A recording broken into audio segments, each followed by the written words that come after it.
Selamat pagi saudara, Anda menyaksikan Rumah Pemilu bersama saya Bicuko Frisdeo. Membangun kesadaran demokrasi menjadi dasar bagi masyarakat yang terlibat dalam proses publik. Ini mencakup pemahaman hak dan tanggung jawab warga serta mendorong diskusi kritis dan partisipasi. Edukasi, partisipasi aktif, dan akses informasi merata menjadi kunci dalam mencapai tujuan ini. Selanjutnya, kami memiliki kesempatan istimewa untuk mendiskusikan hal ini dengan narasumber yang sangat kompeten tentunya. Mari kita sambut dengan hangat Ketua Komisi Pemilihan Umum KPU Kota Pekanbaru, Bapak Anton Mersianto, untuk membahas tema kita pada pagi hari ini, membangun kesadaran demokrasi. Selamat pagi Pak Anton. Pagi, Pak Anton, pemilu sudah di depan mata. Iya. Tahun depan kita akan kembali memilih legislatif dan juga eksekutif. Pertanyaan saya saat ini, KPU apa proses yang sedang dihadapi dan sejauh ini tantangannya seperti apa Pak Anton? Ya, tahapan yang sedang berlangsung sekarang itu sedang proses penyusunan daftar pemilih tambahan. Karena kemarin kan DPT sudah ditetapkan ya untuk DPT se-Indonesia, DPT Pekanbaru juga sudah kita tetapkan. Nah sekarang proses penyusunan DPTB namanya, daftar pemilih tambahan. Jadi daftar pemilih itu kan ada 3 ya, DPT, kemudian DPTB dan DPK. DPK itu daftar pemilih khusus. Itu satu yang sedang proses, dan yang kedua sekarang dalam proses pencermatan DCS, daftar calon sementara. Oke.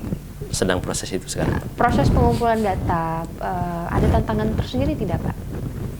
Ya, kalau untuk pendaftaran penyusunan daftar pemilih, tantangannya itu memang kalau di Pekanbaru ini kan masyarakat Pekanbaru itu cukup dinamis ya. Hari ini tinggal di sini, besok tinggal di mana. Nah, sehingga proses untuk melakukan pendataan data pemilih untuk dijadikan daftar pemilih tetap itu salah satu dinamikanya itu saya kira. Oke. 2024 terakhir 5 tahun yang lalu kami dapatkan data Kota Pekanbaru ini termasuk partisipasi pemilunya ini kategorinya baik ini. Boleh Pak Anton konfirmasi kepada kami berapa persis ya persentase partisipasi pemilu Pekanbaru 5 tahun sebelumnya? Iya, kalau untuk pemilu saya kira partisipasi pemilih hadir di TPS tahun 2019 cukup tinggi ya, dan ini saya pikir tertinggi mungkin sepanjang sejarah pemilu yang ada di Pekanbaru yang saya tahu ya. 2019 itu tingkat partisipasi kita 95%, bahkan melewati target partisipasi nasional pada waktu itu. Karena target partisipasi di nasional hanya 77,5 dan untuk nasional realisasinya pun 82,8 kalau saya tidak, 81,8 lebih kurang 82%, dan provinsi itu juga 84%. Artinya Pekanbaru untuk tingkat partisipasinya di tahun 2019 cukup jauh melampaui target nasional, realisasi nasional maupun realisasi di provinsi. Untuk se-Riau, Pekanbaru menjadi yang tertinggi saya kira. Itu jadi suatu hal yang patut kita apresiasi, dan harapannya 2024 juga tetap mempertahankan prestasi yang sama atau bahkan meningkat ya Pak Anton ya? Iya, jadi tantangan tersendiri buat kami itu. Oh, Oke. Tapi ada target khusus Pak untuk tahun 2024 soal partisipasi pemilu di Pekanbaru? Iya, kita tidak target mulu-mulu ya, minimal sama dengan pemilu tahun 2019. Karena begini, kalau kita melihat tingkat partisipasi masyarakat di pemilu maupun pemilihan di 3 event ya, satu Pilwakbo di tahun 2017 itu tingkat partisipasi masyarakat Pekanbaru memilih rendah 51,8%. Nah kemudian untuk Pilgub itu naik menjadi 62% dan naik jauh signifikan di tahun 2019. Oke. Target yang realistis tapi minimal samalah dengan 2019 yang lalu ya Pak ya. Oke. Sekarang kan kalau untuk menghadapi pemilu banyak fenomena sosial yang terjadi ya Pak ya. Terkhusus soal polarisasi politik yang sedang marak di berbagai wilayah. Ini tidak hanya tampak masyarakat kita secara nyata, tapi juga dalam percakapan media sosial tampaknya ini terasa sekali polarisasi politik ini. Dan menurut Bapak bagaimana polarisasi ini dapat mempengaruhi proses demokrasi di Pekanbaru, atau Bapak sendiri melihat ada tidak polarisasi seperti itu? Ya, kalau kita melihat percakapan-percakapan di media sosial, saya pikir memang polarisasi itu terjadi gitu. Tapi secara fakta di Pekanbaru di tahun 2019 pun saya kira beda ya Kota Pekanbaru dibandingkan dengan daerah-daerah yang lain. Okay. Karena saya pikir keterbelahan masyarakat di Pekanbaru pada 2019 alhamdulillah tidak terjadi ya. Jadi memang sebenarnya polarisasi itu kan memang kalau pemahamannya adalah keterbelahan masyarakat diakibatkan oleh pandangan politik yang berbeda begitu. Okay. Dan ini menjadi perpecahan di masyarakat kalau tingkat pemilih yang rasional dan di suatu daerah itu lebih kecil dibandingkan pemilih yang irasional. Okay. Nah, pemilih yang rasional itu adalah pemilih yang memilih berdasarkan visi misi, berdasarkan rekam jejak dan segala macam. Bukan pemilih yang mendasarkan pilihannya itu atas suku, ras atau agama. Nah, dia akan menjadi keterbelahan kalau memang pemilih yang rasionalnya sedikit gitu. Okay. Mungkin itu saya kira. Kita kan memilih akan cukup banyak ya Pak ya, dimulai dari legislatif tingkat 1, 2 dan juga nasional, lalu juga ada Pilwako, Pilpres. Lalu prediksi KPU sendiri fenomena sosial yang akan terjadi kira-kira seperti apa untuk menghadapi banyak yang akan kita pilih nantinya? Ya, saya berharap ya, itu kita berharap. Okay. Polarisasi yang terjadi di tahun 2019 ya, kalau secara umum ya, tidak mempengaruhi yang ada di Pekanbaru. Itu kita berharap proses pemilihan di Kota Pekanbaru tetap berjalan dengan damai, aman dan sukses gitu. Oke.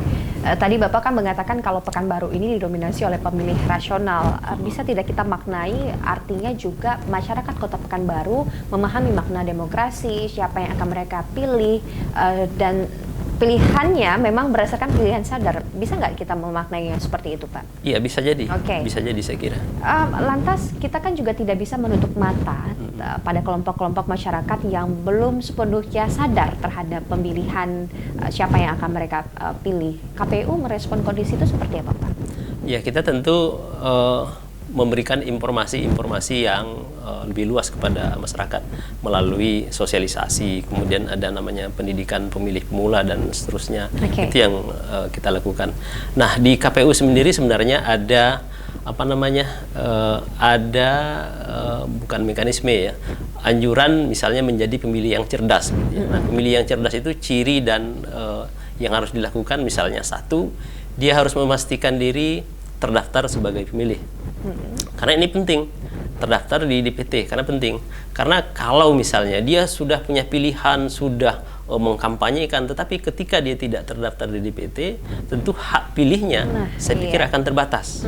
Nah, jadi percuma juga kan dia sudah punya dukungan, tetapi tidak bisa memilih. Itu salah satu ciri ataupun langkah-langkah yang harus dijadikan sebagai pemilih cerdas.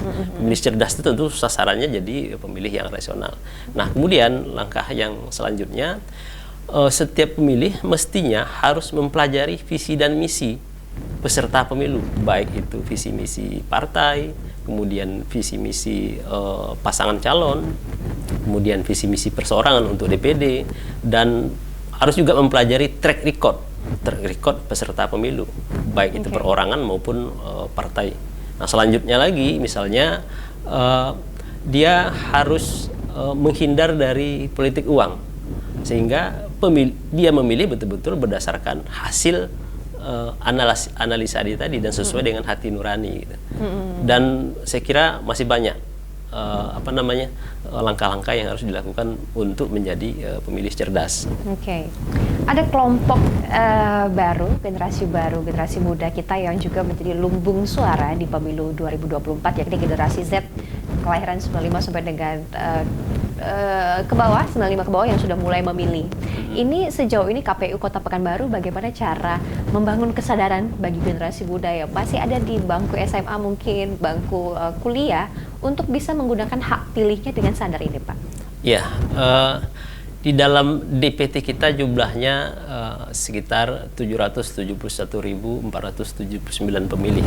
Nah, dari jumlah itu, dari data yang kita lihat, Gen Z tadi itu ya, yang kalau kami mengkategorikannya yang berumur, yang lahir dari tahun 1997 sampai 2009, itu ada lebih kurang 28%. 28%. Nah, belum lagi yang generasi milenial, yang lahir pada tahun 81 sampai 96, itu 38%. Nah, ini kan sebenarnya masuk dalam generasi muda. Nah, tentu jumlahnya sangat luar biasa. Lebih kalau kita jumlahkan Gen Z dengan milenial itu lebih daripada 50%. Artinya jumlah pemilih ini jumlah yang sangat strategis untuk pemilu. Nah, kalau peran serta Gen Z ini tidak dimanfaatkan, tidak dikelola, tentu akan merugikan ya, terutama soal partisipasi. Tentu hasilnya itu tidak akan merepresentasikan seluruh pemilih, karena di pemilih muda ini kan cukup banyak. Nah, langkah apa yang dilakukan oleh KPU? Kita selalu melakukan melibatkan generasi muda dalam setiap proses tahapan. Nah, salah satu misalnya ketika rekrut badan ad hoc, kita berharap membuka seluas-luasnya untuk generasi muda untuk terlibat. Nah, tentu dengan sendirinya ketika dia terlibat di dalam proses tahapan, tentu dia akan memahami proses demokrasi, proses pemilu itu, sehingga dia akan lebih aware, akan lebih care dengan proses-proses itu gitu. Nah, kemudian kita ketahui bahwa kalau generasi muda sekarang kan cenderung dengan teknologi ya, gadget segala macam. Nah, oleh sebab itu kita juga melakukan sosialisasi itu menggunakan media-media ini. Di KPU Kota Pekanbaru misalnya, kita punya website, punya Twitter, Instagram, YouTube, dan segala macam kita pakai itu. Misalnya melakukan menyampaikan informasi itu melalui video-video pendek misalnya, itu kita lakukan supaya ini menarik minat dari generasi muda. Karena kalau kita memakai metode konvensional ya tentu saya kira hanya sedikit yang dilihat oleh generasi tidak muda. Banyak generasi muda yang terekspos akan pesat ya. Betul. Soal metode konvensional, bulan-bulan ini kita sudah mulai melihat baliho, spanduk-spanduk caleg yang menurut Bapak apakah bentuk promosi ataupun kegiatan komunikasi caleg maksud saya itu sudah bisa menjangkau nggak lumbung suara generasi muda kita dengan metode konvensional seperti itu? Ya, kalau dengan metode konvensional ini tentu juga pangsa pasarnya juga terbatas ya, karena dia kan orang melihat kadang-kadang sambil lewat, jadi tidak fokus. Tetapi kalau dengan menggunakan saya bilang tadi media-media sosial yang itu digemari oleh generasi muda, tentu akibatnya juga akan lebih masif ya informasinya saya kira. Kata kuncinya ada di tidak hanya mencoba menjangkau dengan media sosial, tapi juga melibatkan generasi mudanya bagaimana mengolah proses informasi itu agar pesannya jadi relevan ya Pak ya. Ini jadi perbincangan yang menarik, tapi saudara kami akan kembali di segmen berikutnya. Tetaplah bersama kami di Rubah Pemilu.